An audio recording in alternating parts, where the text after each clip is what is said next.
The battle for Gate Pass continued to rage as the party moved through the streets, the buildings fiery and choked in smoke. After saving a family from the attack of a downed wyvern rider, the group continued on to Gabal's School of War to reclaim Fundsbar's stolen intel. When they arrived, the cohorts met... I was going to ask you how to pronounce his name, Justin. Diogenes? Diogenes. Smoking and observing the battle from the gated entrance of Gabal's. After a few less than truthful statements, Diogenes was convinced to escort the companions to Shaelis' room, where they engaged the elven mage with her counterpart, the elf Larian, whom the party previously fought in the depository. After trading some blows, Larian was extinguished, and the unlikely allies surrounded Shaelis, but she was not to be underestimated. Seeing no need to limit the violence, Shaelis hurled a fireball at the group, knocking a few of the members down. As she wove the magic to attack again, the remaining members decided to acquiesce and allowed Shaelis to leave the room. As she quickly grabbed her remaining things, Shaelis revealed to the party that she had no direct ties to the leader of Shahalesti, Lord Shaladel, nor to the city of Gate Pass. She did, however, mention that if the intel was so important to the group, they should seek Clayton. The elven woman then took her leave, calling the shining arcades of Solon to follow her. As the party gathered themselves, they discovered a map leading to the elven borough of the city and a strange series of words. Aboria, before Elysium, before Celestia. As the group dusted themselves off, they headed back into the chaos with every intention of making things right. The group has recovered, been able to take a rest and recover from the burning, the scalding that they were given at Shialis' hands. During their rest, we're able to converse a little bit. Once the short rest is done, you're able to move on. What would you like to do? Well, should we make our way over to the ghetto? Let's go. I don't know what we'll find there. This map isn't very helpful. There is only one way to find out. So I guess are we still in Gabal's right now, Justin?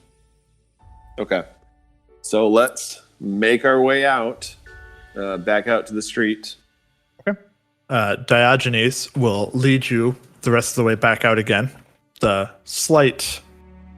very slight scolding of, try not to get yourselves killed as you part ways. Says, well, good luck out there.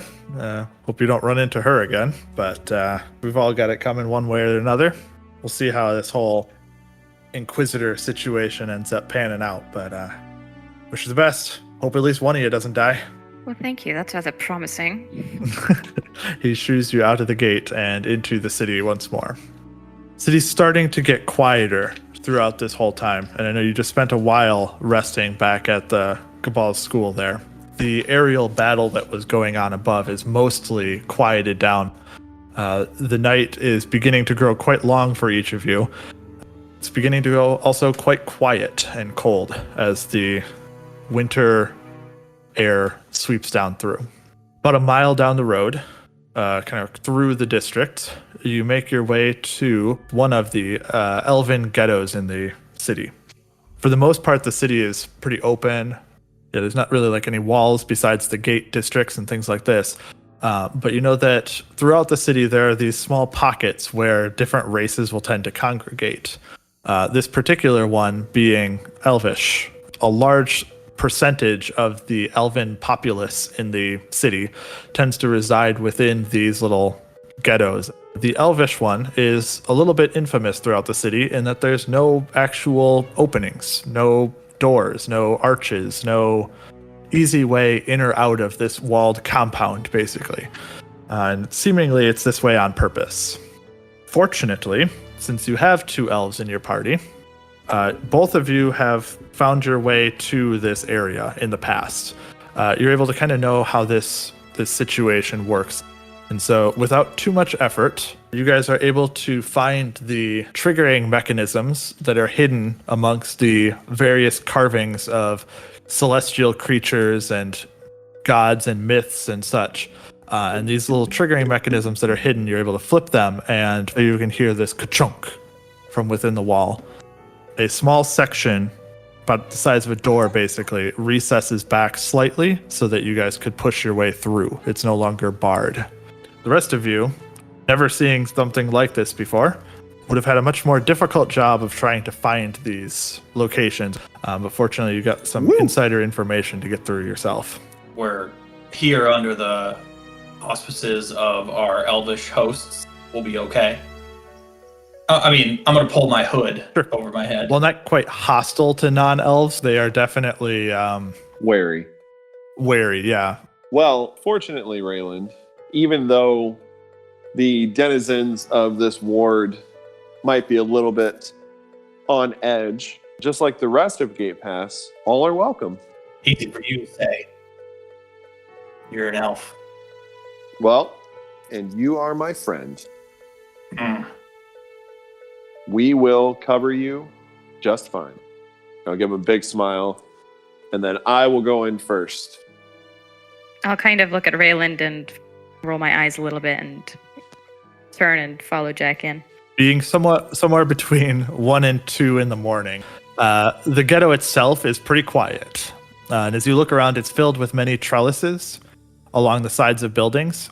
And there's plenty of open squares lit by continual flame spells that flicker and move like dancing lights. A few buildings have been damaged by fire, but even now, there are some children that still play in the streets despite the recent danger. While none of them bother you, neither do they look friendly at the outsiders who've come in. Children at 2 a.m.? So keep in mind, elvish sleeping schedules are a little bit different. Oh, that's true. Completely forgot about that, yep. And so since you only need 4 hours of trance in a 24-hour period, there's a little bit more length of day for the children to play, or night. So here's my terrible note-taking skills already come into play. There's a temple safe house, but that's quite literally all that I've written down. Yes, you're looking probably more for a carpenter shop than a temple in here. Got it.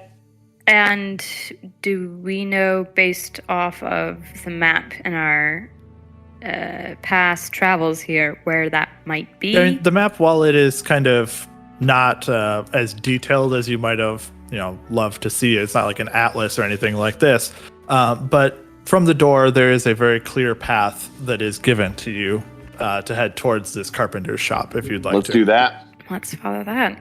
Lead the way. Head around.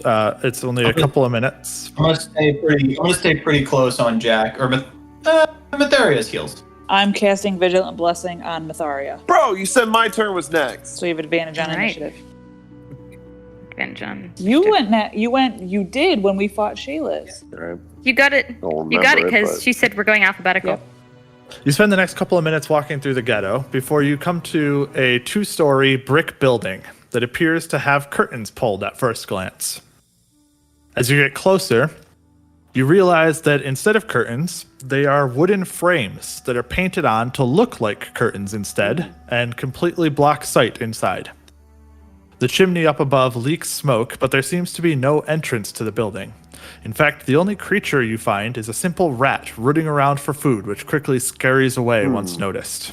Is there like an alley in the building? Is there like a way that I can get toward, like just kind of case the joint for Absolutely. a second? There is an alley that runs kind of behind the building and such, so if you wanted to take a trip back there, you definitely could do so. I'm going to just take a quick look for traps along the alleyway if there's any narrow gaps, and I'm also going to do so stealthily. Make a perception check. That is a 4. All right, well... No, you make your way through this. It's only 5 feet wide, this little alleyway that's kind of running behind what you assume is a carpenter's shop of some sort. And as you go through it, you don't really see much of anything. It's a brick building, basically right abutting against the exterior wall of the compound of the ghetto. And you make your way through. You don't find anything except for you scare that rat once more as you just kind of you come out the other side around to the front of the building once more, meeting back up with the party without having seen anything or any way in. No joy. There's a door. There's a front door, though, right? There's not a front door. There's not a front door. All right. Sorry, missed that. I didn't even see any markings or any sort of symbols of elvish significance. There's really just brick walls the entire way around, basically. It's like the first level, or 8 feet or so, is like brick, and then above that it becomes wooden for like the finishing of the second floor, and then there's a chimney. There appears to be no windows, or at least none that are real. There's the ones that are boarded up, or not real, or however you want to phrase that. But there does not appear to be any doors on any side of the building or any open windows. May I, with I don't know, whatever elvish intelligence I have, look for what could be a hidden door, like what we experienced getting into the ghetto? Sure. Go ahead Guidance. and make a perception check, and I will allow you to make it with advantage also. So and add a d4. Okay. So just because we did the wall on the outside, I would see Myetharia is doing it and do the same. So can I jump in as well? Sure. You can also roll with advantage if you'd like. 15 total. Okay. Natural 20 for 22 total. Oh. Very nice. You guys kind of go opposite directions, and you search your way around the building as you make it there. And just as you're both making your way to the backside in this little alley, and you're just about to meet up with each other, you both get to the same spot at basically the same time. And you both realize suddenly that there is a secret door built into the wall here that's made of wood, but it's painted to look like brick. And you're also aware that there are 3 switches hidden in a carving of various celestials. The switches, which can be turned, are carved to resemble a winged woman with a trumpet, a noble and muscular man with a lion's head, and an armored woman with a gleaming greatsword. Okay. Intriguing. So this is Oh my. yeah, definitely alright. the Arborea before Elysium before Celestia. So which is which then? All of you can also make a investigation check. All right. I'll give guidance to Winry. 21 for me. 3 for me. 17. Nice. 4. So Winry, Rayland, and Jack then are all able to realize as they start kind of investigating these figures and this wall that there is also a carved sunbeam that has the presence of a trap within it. Okay. The specifics of the trap you don't know for sure. Intuition would tell you that getting this order incorrectly would probably lead not just to being unable to get within, but also to Ouchies. triggering the trap. Jack, what do you remember again about the 3 locations? How would we determine which image would depict each plane of existence? What were the pictures again, Justin? The 3 pictures were first a winged woman with a trumpet, a noble and muscular man with a lion's head, and an armored woman with a gleaming greatsword. Here's what I remember. Arborea is the name given to a theoretical good aligned plane of chaos. There are a number of extra planar beings that reside in that plane. For example, the Eladrin are protectors of it. Gael, Wassels, and Lelans are common. What are those, Justin? Make an intelligence check. Celestial versions of normal creatures. 6. Which were you asking about specifically? I guess Gael. So Gael are like they're sort of the knights errant of the Eladrin. That's about all you know about them. Okay. And then do I know anything about Lossels or Lelans? Are those Never also... heard of them before. Okay. So that's Arborea. Elysium is the good plane. It's got Phoenix, Hollyphants, these adorable elephants that look like they're made of leaves. Other typical benevolent creatures. And then Celestia is a civilized good plane. All manner of angels, devas, and other angelic beings. Well, then, should we make the assumption that the winged woman with the trumpet would stand for Celestia? I think so. I think so. I think the noble man Arborea. The lion's head. with a lion's head, that was the key.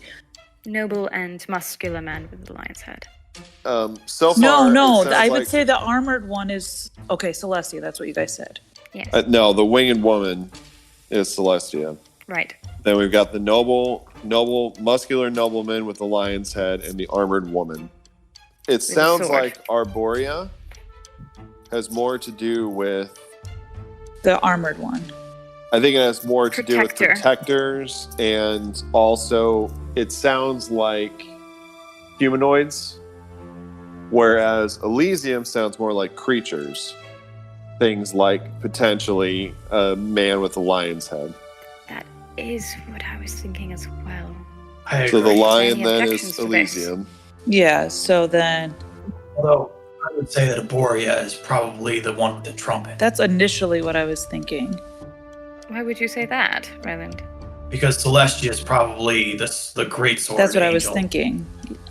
Anyone without, besides Jack, can also make an intelligence check, by the way, to try to identify these figures. Yeah, 16. Nice. 15. Very nice. 16? Very nice. Okay.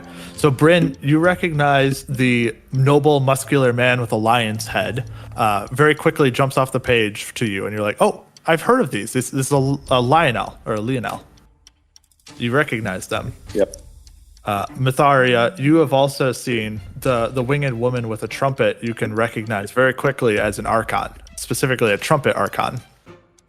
And then Rayland, your last one, the armored woman with the greatsword, you think is probably some sort of Gael And Eladrin, I was wrong. as they are the fighters, the knights errant. Then I think we have this right. The series of words is Arborea before Elysium before Celestia. So wait a So then- second. Arborea before Elysium, so Arborea first, and then Elysium You before hear a whisper Celestia. Yeah, over so your it's shoulder as you're talking this over. It says, hey, I sees you needs helps, and I needs to stay alive.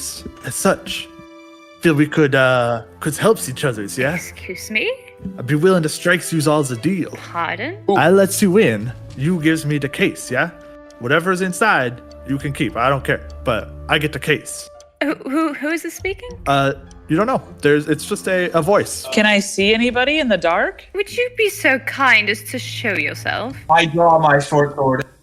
You look around and you see nothing. There is no being. There's not even an animal nearby you that seemingly is talking out of invisibility.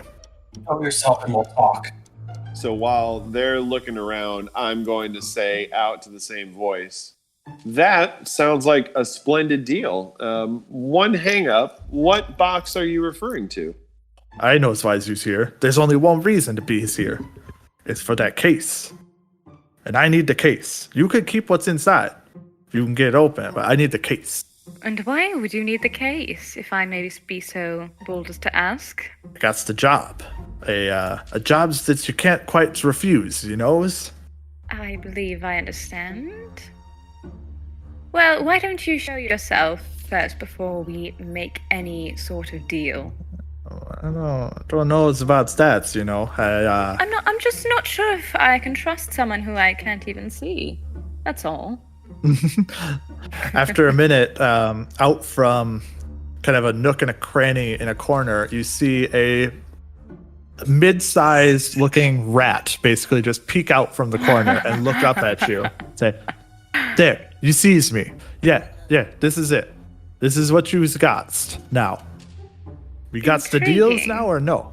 First of all, very warm greetings to you, friend. My name is Jack. What is your name? I don't know that you needs my name, no?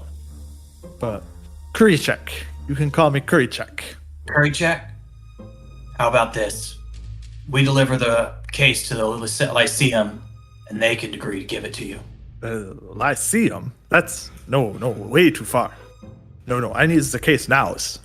Well, if he only needs the box, Rayland, we might be able to get the information out of it. I's useful to you know. I can open the door. Well, so can we. How are you even going to carry the case out of here? Don't you let me worries about the carrions, yeah? Haven't we figured this out? I think that your deal is very gracious. However, I believe that we have figured out how to open the door. but you're welcome to come in with us if you would like. So then I'd have to ask. Then, since I must agree with my companion here that I do believe we've figured the door out. What exactly is it? What exactly do you have for us if we give you the case? Oh, you see the rat kind of look around, concerned for a second. Says, "Well, I mean, it's trapped though. I could get rid of the traps, yeah." Do you mean on the inside or just the door? The door. It shoots needles. Even if we get the door correct? You willing to risk it? Rayland, dear, do you believe that you could dismantle this trap here yourself? I'll take a look at it. So you could try to disable the trap, but you do also know that if you unsuccessfully attempt to get rid of it, it will discharge. Yeah. I think that we have the puzzle figured out. We might as well just chance it then. I could try and dismantle the trap, though. Probably do a good job of it, even. But why risk it? So, my dear Cleric, as much as I'd love to help you out, you're not giving us much incentive to help you. I am going to say, well, there is only one way to find out if we actually need your help, sir. I will reach in and I will push the armored woman first, the noble man with the lion second, and the winged woman third. I step back. With the winged woman with the trumpet third. I'm with Bryn. Just as you start pressing the first couple of switches and turning them, the rat says, "You's making some mistakes." And you turn the second one, it says, "We do it the hard way then, yeah?" And suddenly the rat jumps towards Jack with quick speed and attempts to bite you. No! I'll try and slice him. I have my sword and dagger drawn. We will- after all. I do not. Quickly roll initiative. 18. 21. I rolled a natural 1, so it's 3 for me. So I like to think that the rat dies to me, and I'm like, Yeah, I mean, he is a rat. It's a little spooked. The rat cat dynamic here is. yeah. 21. 9. So Rayland, Winry, you two are the first and the quickest to react as this small little white rat goes diving towards Jack midair. Could I use a bonus action, use item? Could I try and catch him in my backpack? Sure, you can try to dive in front and catch him. Make a dexterity check. That's a 16. Nice. You jump in front, kind of push Jack aside just at the last second, whip out the backpack, jump in the air, and bag the rat in the backpack. Nice. Close it tight. You cinch it shut. What else is in there? I can tell you. I have Just a bunch of random stuff. I just want to make sure there wasn't anything like big or important in there for you. Yes. No, There's a like bomb. ball bearings. There's like a Keys. bell in there. Okay. I'm assuming it's for thieving things. Hammer. Oil flask. Sure. I'm sure. You could Okay. walk with it. The rat seemingly is within the bag right now. Awesome. Okay. So I'm gonna say to him, "You really want to go through with this?" He's in a bag. I'm just so I have an action left. Yep. I'm just gonna smack it against the wall for good measure. Why don't you just roll a d4 damage? I'm gonna That's say you can't hilarious. fail to do this. That's a 4 damage. Oh, maxed out. You smack him up against the wall real hard. And I'm gonna try and speak through the hole of the bag, just like, "Do you really want to go through with this?" You left me no choice. Winry, it is your turn, in case you're curious, if you wanted to do something. All right, I'm ready. I'm holding that bag though. I'm ready.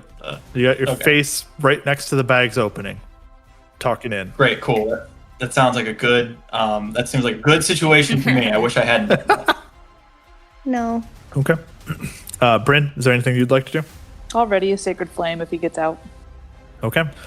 On the rat's turn, it will kind of dive out the top of the bag. Why don't you make a dexterity check once more, Rayland? 15 this time. Okay. Oh, dumb. As soon as the rat makes it to the top of the bag, You see it make eye contact with you for a split second, Rayland, and then it disappears, just vanishes.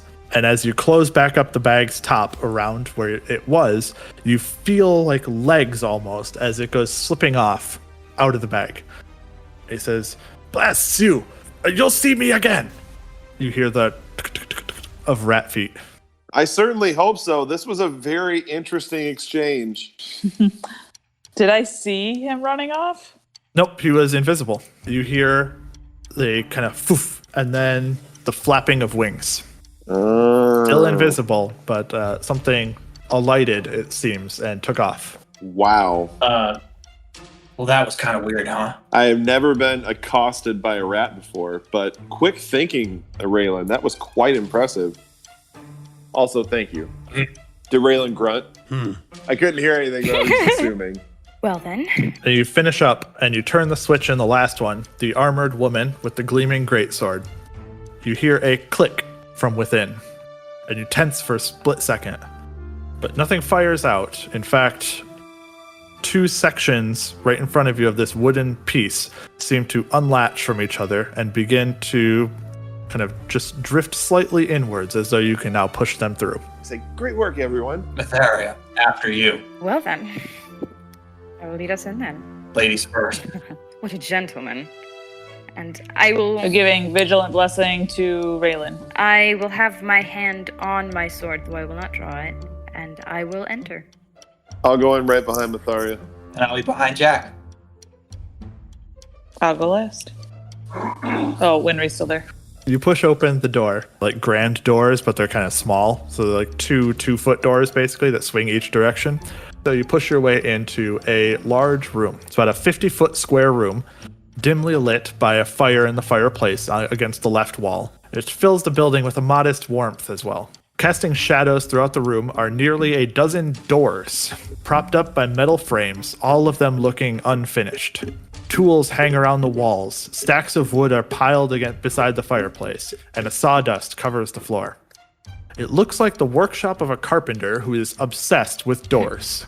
There's a staircase in the back right corner that leads up, and one of the doors stands at the foot of the stairs. 4 beautiful celestial badgers with coats of gold, silver, and platinum hue stand alert as you enter and kind of give a low grumble looking at you, though they do not aggress upon you. So legit celestial badgers with coats on? Their coats, like the coat of fur. Okay, golden. I say, we come in peace, and we mean you no harm.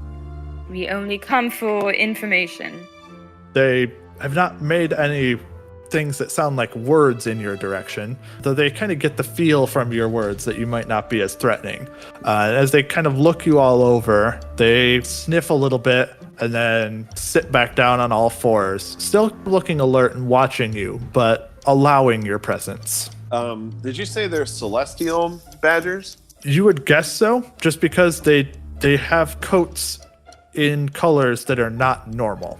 Oh, okay. They are golden, silver, and platinum, as opposed to black. They shiny boys. Well, haven't been in a situation like this before. 4 of them? There's 4 of them. So the stairs are, you can kind of see them just a little bit over here. And there's doors that are all along here that are frames with a door in it. So they're blocking line of sight. It's just really filled with doors. Can I go up to one of the doors? I'd like to just open it in its frame and see if I can see through it. You walk forwards to the nearest door and you turn the handle. It is unlocked. Push it open and the door functions like you'd expect with a normal door. And this door is now swinging open instead. So the badgers are just watching us do this. They are. There's like a slight growl of dog that is like, I don't know you, but I've been told that you're fine kind of thing going on over there. I don't trust you. No aggression. They've seemed to settle down a little bit and just are watching. I would like to reach into my pack and I would like to pull out some rations. I imagine some beef jerky. Place it in my hand. I'm going to hold my hand out to them, slowly walk toward them and say, we do not mean any harm. We're here looking for someone. someone who has something that can help a lot of people. And we certainly don't mean any harm. Jack, be careful. As you get closer to it and you're kind of reaching your hand down with like the dried meat, they start sniffing in the air. They don't make any real recognition that they understand what you're saying, but very quickly you have 4 badgers surrounding you who are all trying to grab the meat out of your hands. Going up very slowly right behind Jack, just so that I'm there in case anything happens. I'm gonna break up the ration into a few smaller pieces and start handing them out to the badgers. Want some cheese too?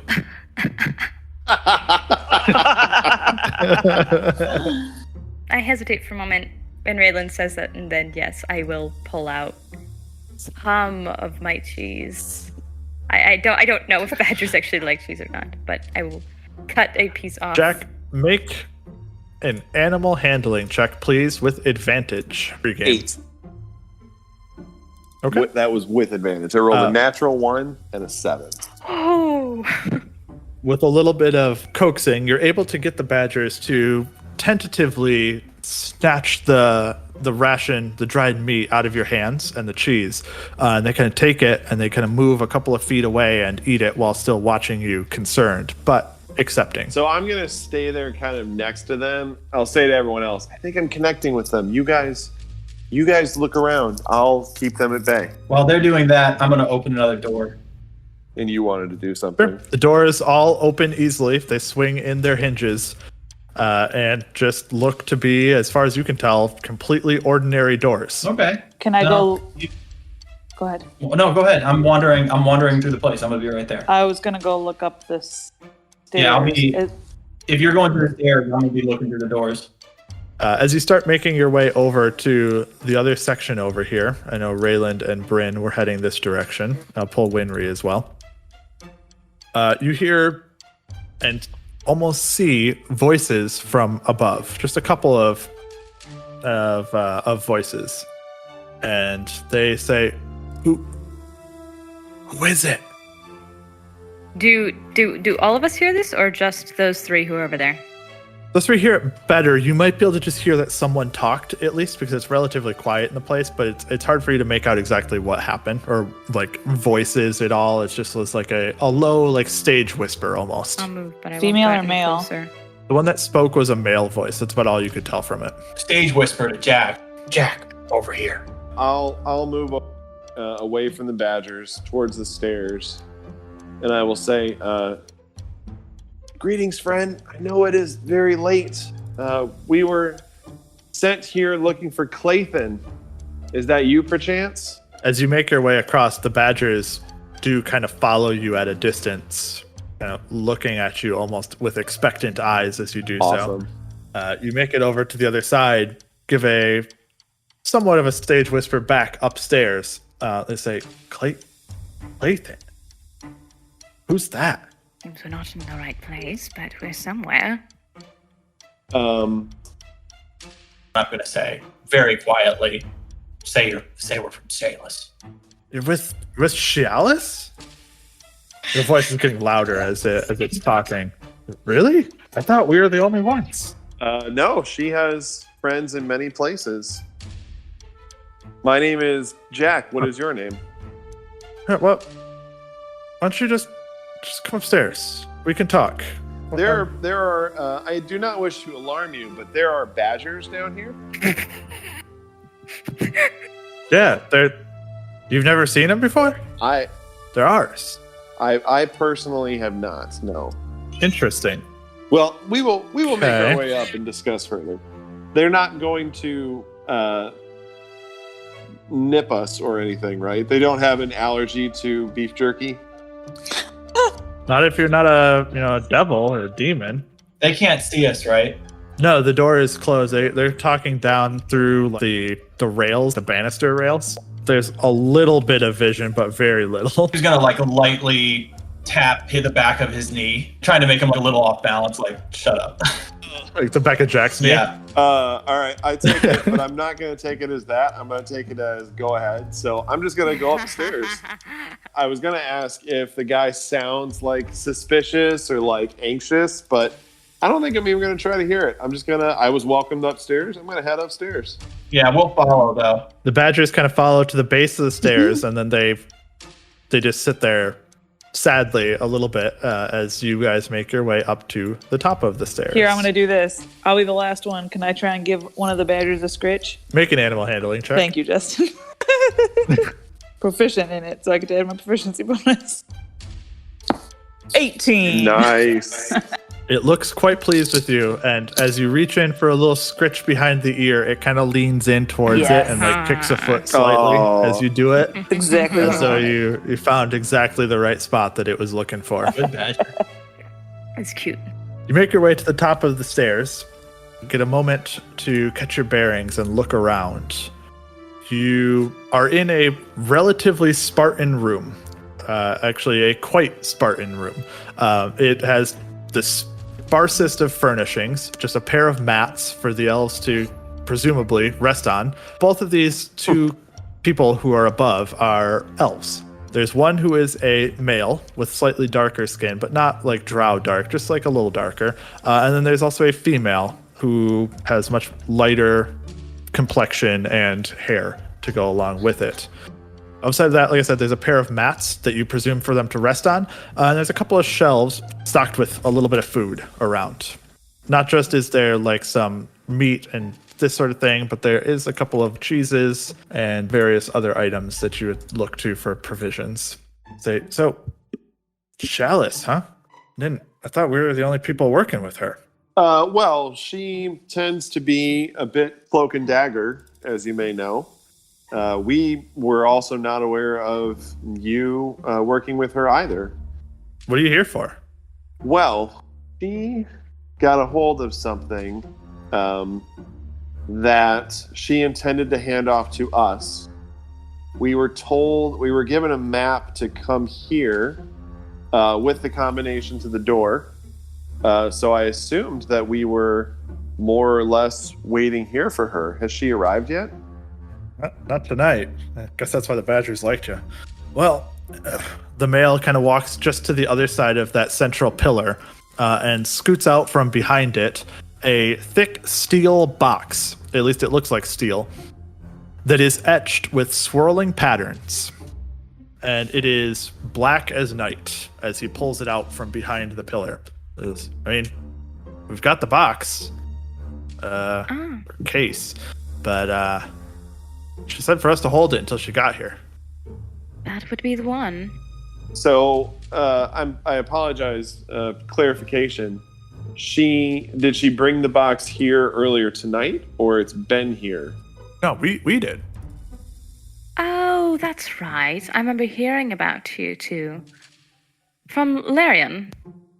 Yeah. Larian. Yes. Yeah. Chalice, we took it tonight off that ridiculously ugly little scrawny thing. That's right, the ugly gnome. That's right. Well, Stupid. the plan's changed. Tell him, Jack. The plan has changed. The ferocity of the Regessian invasion has kind of moved things forward a bit. We were told by Shayla to take possession of that case. We were told about the two of you, though I'm surprised that she did not mention that you would be here. But it's always a pleasure to meet those who are also in company with us. I mentioned down the stairs, my name is Jack. What are your names? I'm Galarian, the male says. It's Saphiel. Well, it's very nice to meet the two of you. You're working with Shialis? You're working with Shahalesti? You're working with non-elves? And he kind of glances towards Rayland and especially Bryn on the other side. Well, a good help is hard to come by these days. And it's strange times. Strange times call for strange measures. Right. Odd bedfellows and all. Sure. Make Myetharia and Jack make deception checks. 23. Just 20. They both look at you and they're like, huh. I didn't think Shahalesti would work with non-elves. It's kind of, probably don't want to tell anyone else that. They might, get the wrong ideas. Especially not back at Colonist. Trust me, we're not planning on it. If I could maybe give you a look behind the curtain. Since this invasion, it's Regessian, and Shahalesti's involvement in things going on here might seem strange. So to cover the fact that we are connected to Shahalesti, we bring others amongst us that would kind of bury the lead that we are so connected. Plus, there is not going to be a better someone with quicker hands than Rayland here. And Winry is a good friend, and Bryn keeps us on our feet. We seem to work really well together, and no one has asked us if we are aligned with Shahalesti. It has worked quite well. Jack, Winry, Bryn, and Rayland, huh? And I'm Myetharia. Interesting. Okay. Well, nice to see you guys. Guess we'll stay waiting for Chalice. Hope she gets here soon. We're supposed to be taking off soon. I hope you guys coming with us then? We're taking the box now. As we said, the plan has changed. Sure. I will let the three of you who have spoken all make persuasion checks. Oh, man. Can I say one thing? I was going to jump in and say, it's hard to believe just because I know that you don't trust us, and I point to Winry and Rayland, but our meeting point with Shalis was at Gabal's school, and she was attacked there, and we helped fend them off, and she fled and told us to come here and get the box. Okay. And they killed Larian too. So Jack, Myetharia, and Rayland all make persuasion checks, and Bryn make a deception check. 15 for me. 15? Okay. 10. 18. Okay. They kind of look over all of you, and they give kind of a searching look towards Rayland especially, and then to Bryn as it's telling the story, and they're like, well, all right, I guess it makes sense. We got to get the box out of here fast. Not sure that our plan is going to get us out of here tonight, and with the moving of the Scourge and all, I mean, I could see why plans change in a hurry. So he slides the case with his foot, though it looks quite heavy, and grunts a little bit. He's like, oh, well, glad to get rid of it, I guess. Why do you guys deal with it? We appreciate your understanding in this matter. We'll see you on the other side. Yeah, we'll wait around. We'll tell Shalis that you guys got it. I'm sure she'll be relieved to hear. Yes, she will. Appreciate it. Is the box something I can pick up? It's going to be quite heavy for you. It would be... I'll grab it. So it's a little over a foot by a foot by a foot in dimensions, and it is solid metal. So it's something like 40, 50 pounds as a rough guess. Say, Winry, can you help me? Winry just walked away, but she would certainly help you. But she can certainly help me. Between the two of you, it is not you could definitely carry it by yourself, but it would make it so that you could not move particularly quickly, and not just something that you can carry and walk around with particularly well. You can't hide it very well. It's pretty obvious. While the two of them are picking it up and kind of moving along, I assume everyone's kind of starting to move down the stairs. I'm going to take one step closer to the two of them, and I'm going to make eye contact with both of them and say, with Larian's death and the oncoming of the Regessians, I believe that Shalis has seen the writing on the wall, and she is leaving town as soon as possible. I'm sure she will reconnect with you as soon as possible, but for your own safety, please get out of the city. We don't have as many allies as we would like, and losing two like you would be a grievous wound. And I mean this with complete and utter sincerity. Sure. We've got to finish the job here. We'll be getting out before we get caught, that's for sure. We don't have quite as much to worry about as some of the others in the city, though. As I'm struggling down the stairs with Winry, because it's awkward on the stairs, I'll sort of yell back, "Your badgers are cute." They just kind of smile and nod as though they know. As they slowly make their way down the stairs together, the group leaves the two elves behind. As soon as we are downstairs, I want to kind of like usher people out. The last person we want to run into right now is Shayla, so we got to get the fuck out of here. Let's try and hustle a little bit. Rayland, should you check the door before we go out? Yeah, I'll take a quick look in the alley in the back there, just to check. Okay. You glance out sneakily, look both directions. It appears to be just as empty as it was when you left it. Then let's go. You make your way out into the alley, and about 10 feet along the building, you suddenly hear a noise coming from your right. Rayland, I'm assuming you're in the lead? Yeah. You make your way out, and suddenly from the side, you are accosted, Rayland. From seemingly nowhere, invisibility, a small rat bites you on the side of the... Well, we'll see. It is a 18 to hit. That hits. As this rat comes flying in, it suddenly becomes visible as soon as it bites you. It deals 4 piercing damage to you, and make a Constitution saving throw. What? 13. And as it bites into you, the rat comes flying down, suddenly appears as it bites into you. You can feel this corrosive or poisonous, like rabies almost, starting to fester in the wound. You also take 6 points of poison damage. No. As it bites you and says, "I told you, you left me no choice." And continuing with the same initiative as we had before, Rayland, you can make a response. I'm gonna get this guy. So I'm gonna swing my short sword and dagger at him. So I rolled an 18. I rolled an 18 and a 16, Justin. Do those hit? Yep, both those hit. You kind of shake the rat off of your lapels, basically, brush him down to the ground, and stab him with the rapier, and then slash the sword across him. Go ahead and roll damage. 9 damage. So you do those 2 strikes to it. You kind of pin it with the first rapier, and then slice across with the short sword. Short sword and dagger. And you seem almost slightly resistant to the effects as it hisses back towards you still once more.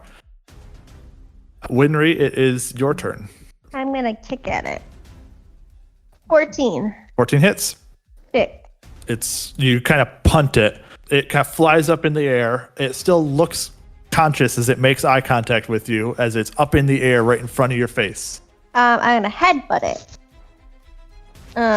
4 damage. So between Rayland pinning it with the dagger, slicing it with the short sword, Winry walks up and boots him off the wall into the air, and then just headbutt crushes him into the wall again afterwards. And then the rat falls down to the ground and reverts back into its true form. It becomes a small little impish character, red with horns and bat-like wings as it lays there on the ground, dying. You will be sorry, as it falls down. Is it unconscious or is it dead? It appears to be dying, at least. I want to pick him up.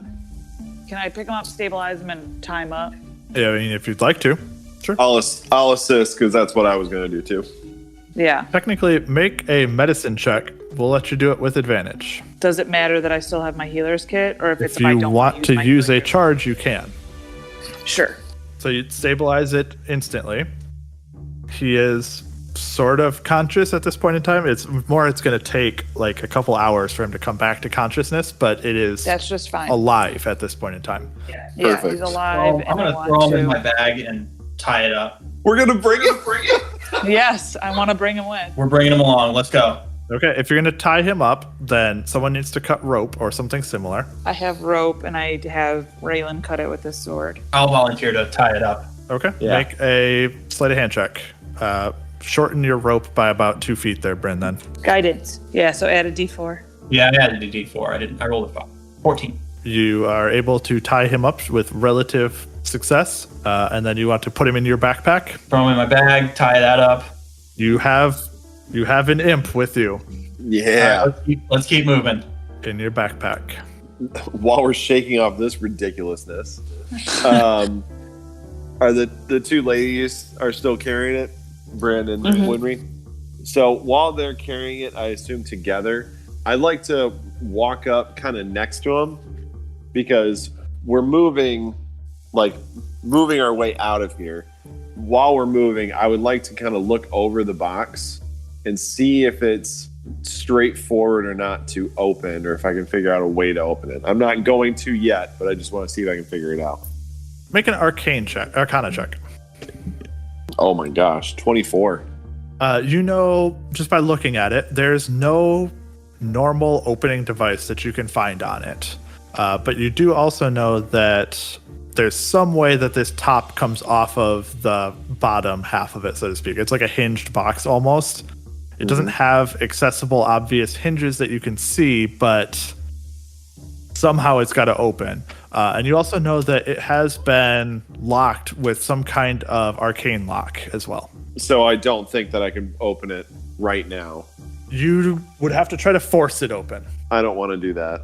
So while I'm looking it over, I'm just kind of whispering to everyone saying, I just wondered if it was openable just in case something else, some other rat or badger comes out of nowhere to take it.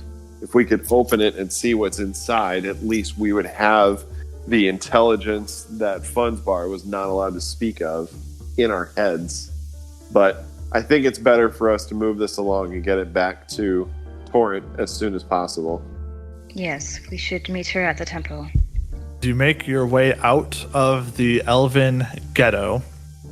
You are working your way back to the entrance that you came in through. There's a couple of minutes walk through the ghetto.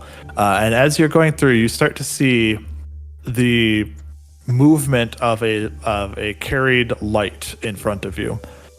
And from your relative darkness that you're in, you can make it out as a blondish colored hair with a red cloak, piercing blue eyes that look very familiar.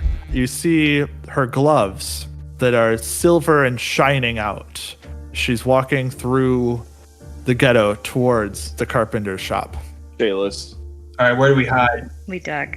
I'm digging into whatever alley is nearby.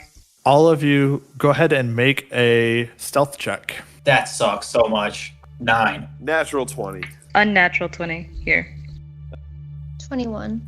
17. Very Sorry, I was going too nice. fast. Very nice, guys.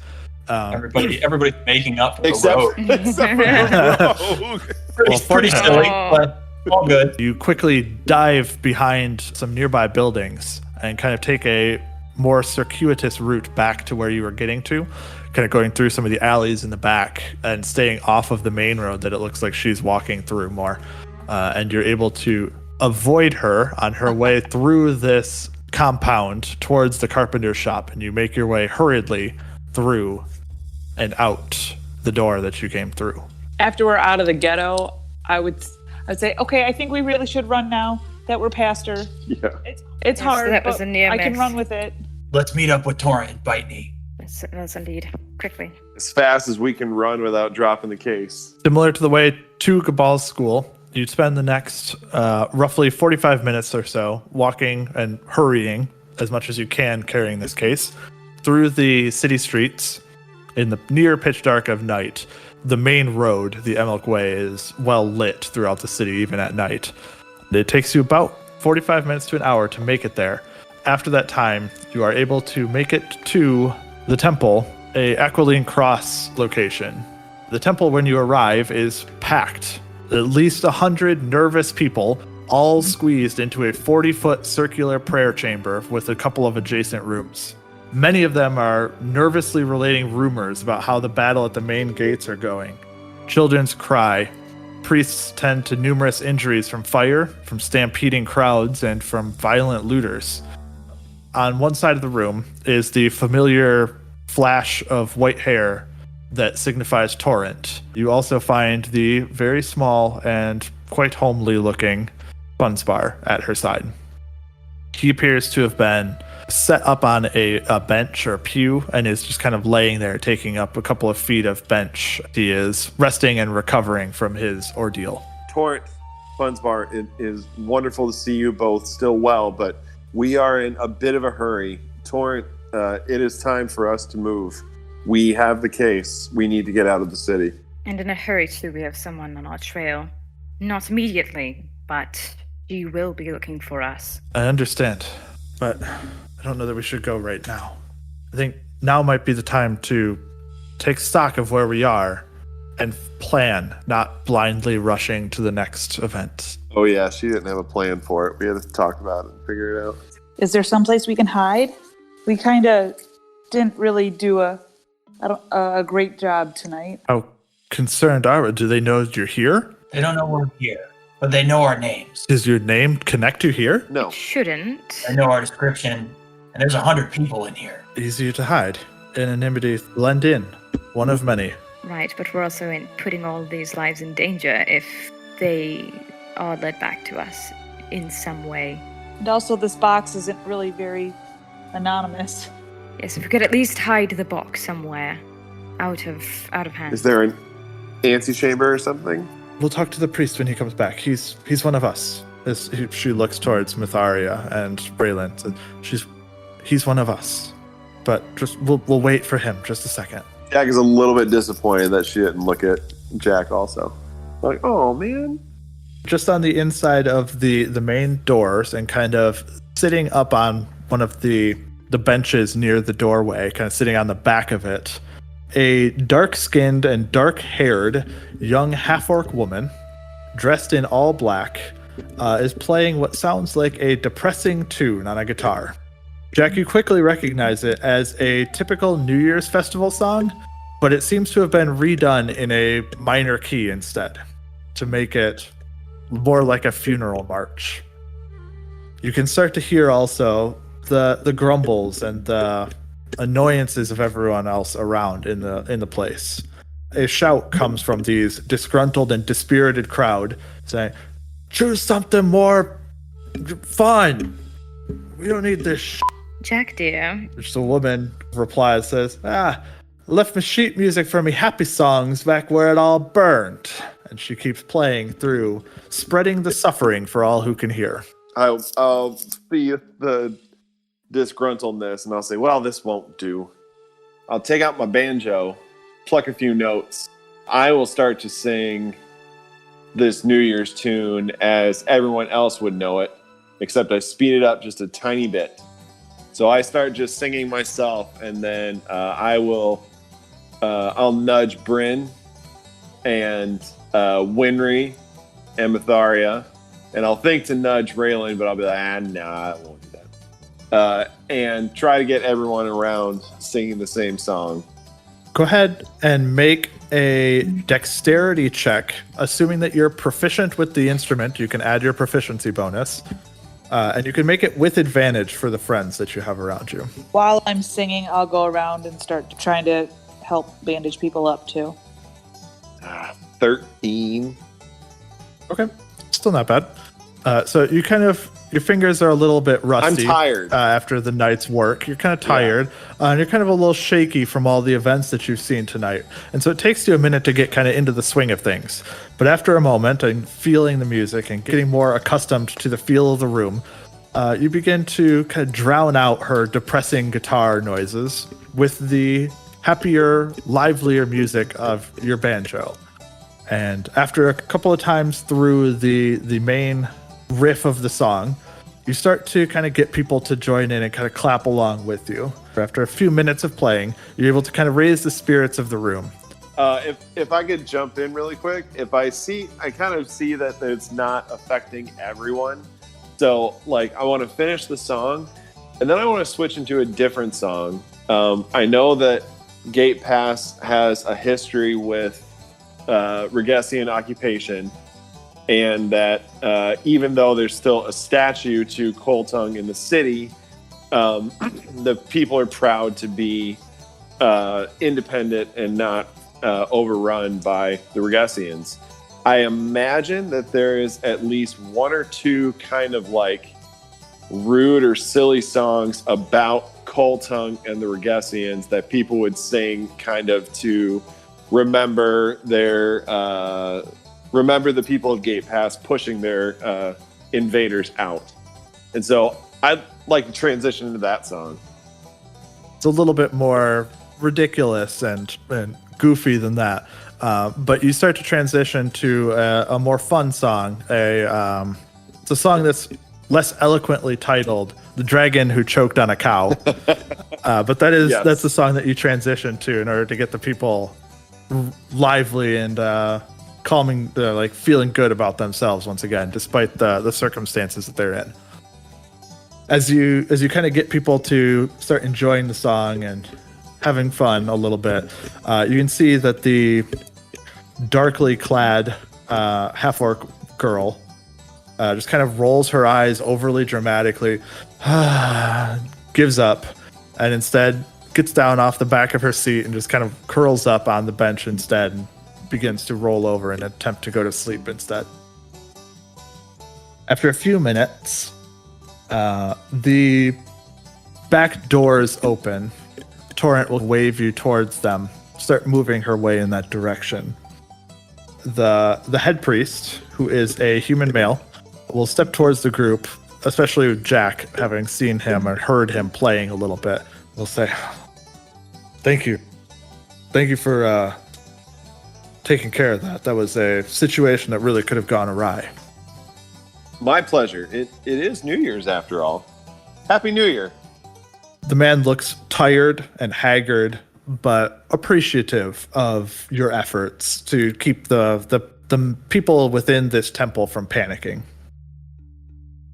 Says, "Yeah, what can I?" And then as soon as he starts talking, he kind of realizes that it's Torrent there, and he's like, "Oh, you come here, come with me, come to the back rooms."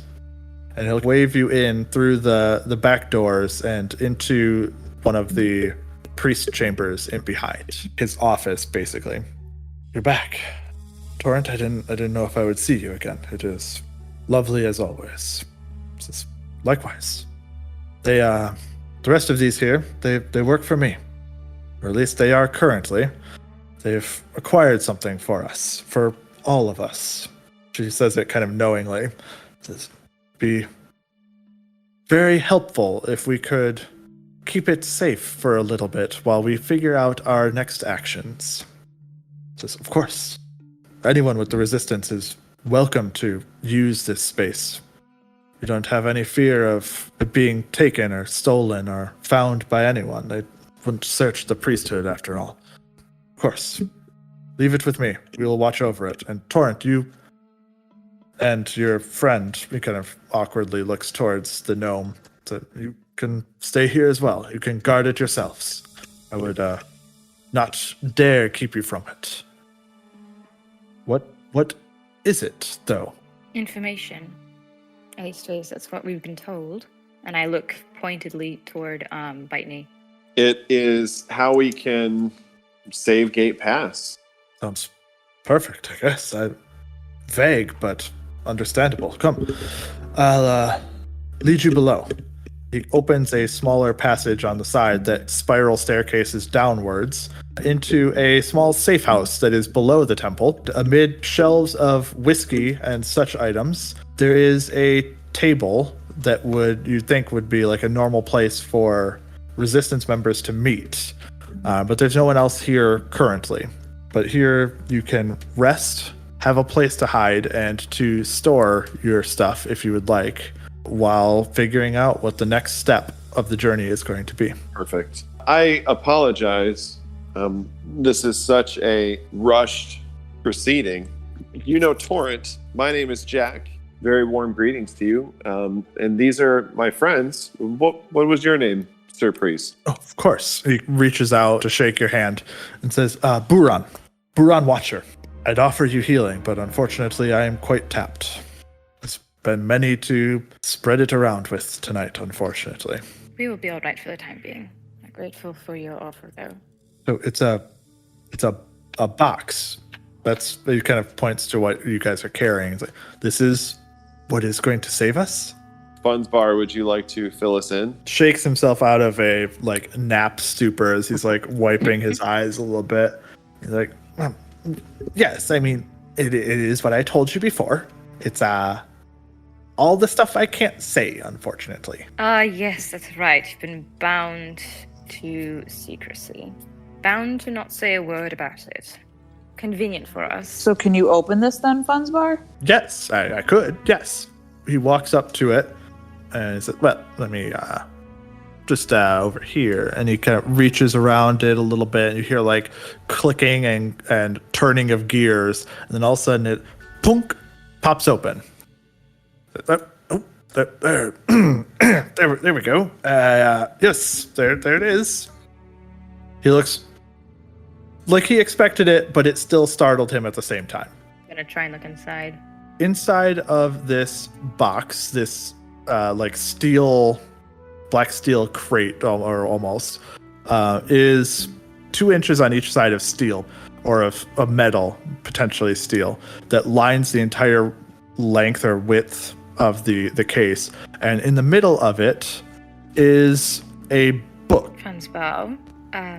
As you pick up the book, if you would like to. I will. It just looks like a very ornate, leather-bound, thin tome. It's like an encyclopedia, basically, is kind of what it looks like. And what exactly is in this book, Funsbar?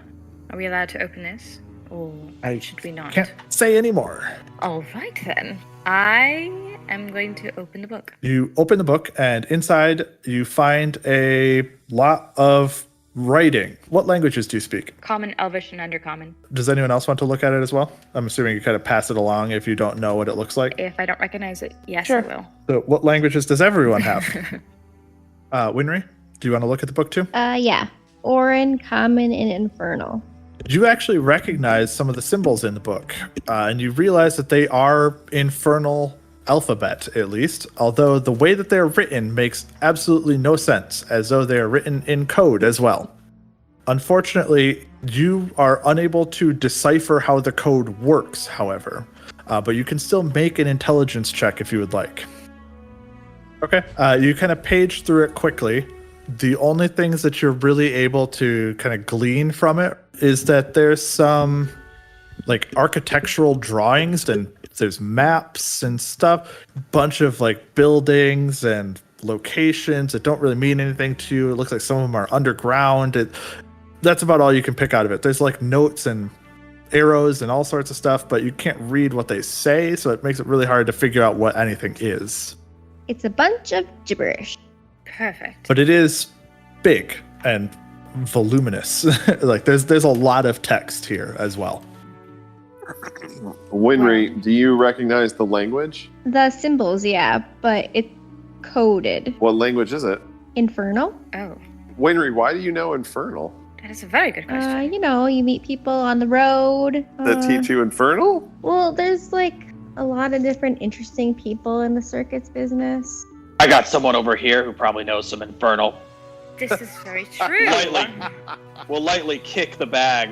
Mr. Funsbar, would you know why anybody would want this box? Not necessarily the books, but the box. Oh, Is there anything that's special about it? just a locked steel box with adamantine hinges. So, Bitey, we were accosted by an imp. The imp is currently in my bag. He wanted the box, but not the book. Well, imps are lawful, but evil, so maybe it was bound to a contract. Oh. Would it be of any loss if we gave him the box? It was just keeping the book safe. What does the book weigh? The book itself, probably a couple pounds. Why is the box so it's like a big? thick hardcover book. Those thick, heavy books, but that's about what it is. But also the box had a special lock. But also the box weighs 50 It had an arcane pounds. lock, specifically. It was magically locked. I'll look around the group and say, I have little issue giving up the box to the imp, but I would feel much more comforted if I knew what exactly he wanted the box for. Who it was going to. Exactly. Me too. gonna open up, just sort of like take a look inside the bag. Is he awake yet? If you want to wake him up, you can. Could I even try and like shuffle the bag around so that I can just have his head poking out of the bag, Sure, that's fine. and then tie it back up again? You kind of bring him to consciousness, and he's groggily looking around like, hey, Juice, what? Why is that here? Well, because you made the mistake of trying to attack us again. I got the deals. I mean, I told you. It was a mistake. We understand. We just really need to know what you need with the box. Well, I got the deals, and I needs to bring the case.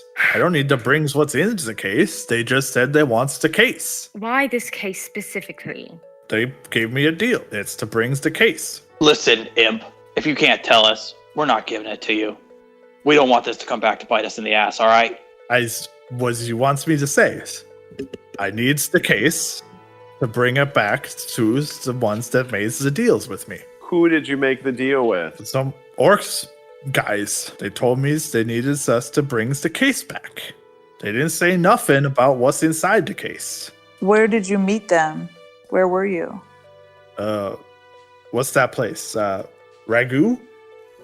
They sent me for the case. Ragos. I think maybe they think that you would give them a case with what's inside. Oh, I sure is. But they said nothing about what's inside. Trust me. We're very particular about our deals.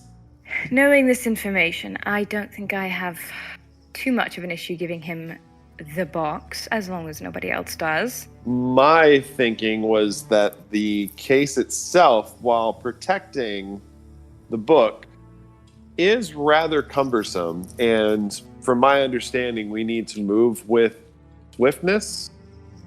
So I don't have particularly an issue with letting our friend here take the box. It might get people off our tail for a little while. Indeed. Perhaps. But what can you do for us? Eyes don't know. How about you don't tell the people who you are bringing the case to who you got the box from if they ask? Make a bargain of sorts. Eyes could do that. Eyes don't tell them whose you are. Just that. Or what we took look like. the Or box. what we look like. Yes. I took the box from some group of peoples. I didn't care whose they was, and I still just don't care whose they was. I just stole it from And it them. was dark, and a melee ensued, but you were able to overpower this group and get away with the box. As keeps it to the truth, yes? That's exactly right. No lie or mistruth in that. Just a little wording rips, that's all. Eyes could do that. All right. If you'll let him, he'll try to wiggle one hand out of the bag. I think we're gonna sleep on it. Send you with the box in the morning. Is there a deadline for your deal? Until Eyes has the box. All right. Then can you wait for a few days? No. But there was no deadline. But it's right there. You has it. Just give me the box.